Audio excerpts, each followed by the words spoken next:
এই ছবিটি আমি এঁকেছি সমুদ্রের শান্তি আর জীবনের রঙগুলো অনুভব করে। অনেক সময় আমাদের জীবনটা এই নীল সমুদ্রের শান্ত জলরাশির মতো, আবার কখনো অজানার পথে ভাসমান। পেন্টিংটা করার পেছনে একটা ছোট্ট গল্প আছে। বিশাল এই ক্যানভাসটা হাতে পাওয়ার পর আমি সিদ্ধান্ত নিয়েছি এখানে আমি সমুদ্র করব। তবে সমুদ্র থাকবে উত্তাল, ঝড়ো হাওয়া বইবে, জাহাজ প্রায় ডুবি ডুবি অবস্থা। যে ভাবা সেই কাজ। অনেকগুলো রেফারেন্স পিকচার খুঁজতে যেয়ে বেশ কিছু ছবি আমার পছন্দ হলো, আমি সেগুলো সেভও করে ফেললাম। তবে আমার মনে কোথাও একটা প্রশ্ন উদয় হলো, আমি যদি উত্তাল সমুদ্রের এক দৃশ্য আঁকি, তাহলে ছবিটির দিকে তাকানোর সময় বারবার আমার মনে নিশ্চয়ই অশান্তি বিরাজ করবে। তারপর ডিসিশন চেঞ্জ করে আমি সিদ্ধান্ত নিলাম আমি এক শান্ত সমুদ্র আঁকবো, যেখানে ভাসমান অবস্থায় দেখা যাবে রং বেরঙের পালতোলা কিছু নৌকো।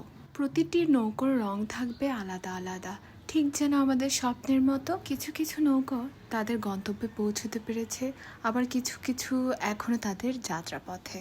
পেন্টিং শুরু করার আগে সম্পূর্ণ ক্যানভাসে আমি সাদা রঙের প্রলেপ দিয়েছি বেস কালার হিসেবে। এরপর শান্ত সমুদ্রের জলরাশি আর সুনীল আকাশ পেন্ট করেছি। তবে নীল আকাশে কিছু ভাসমান সাদা মেঘের টুকরো দেখা যাচ্ছে, যেগুলো আমি দিয়েছি প্যালেট নাইফের সাহায্যে। সবশেষে আমি করছি সেই কাঙ্ক্ষিত পালতোলা নৌকোগুলো। এক একটা নৌকো কিন্তু আমাদের এক একটা স্বপ্নের প্রতীক।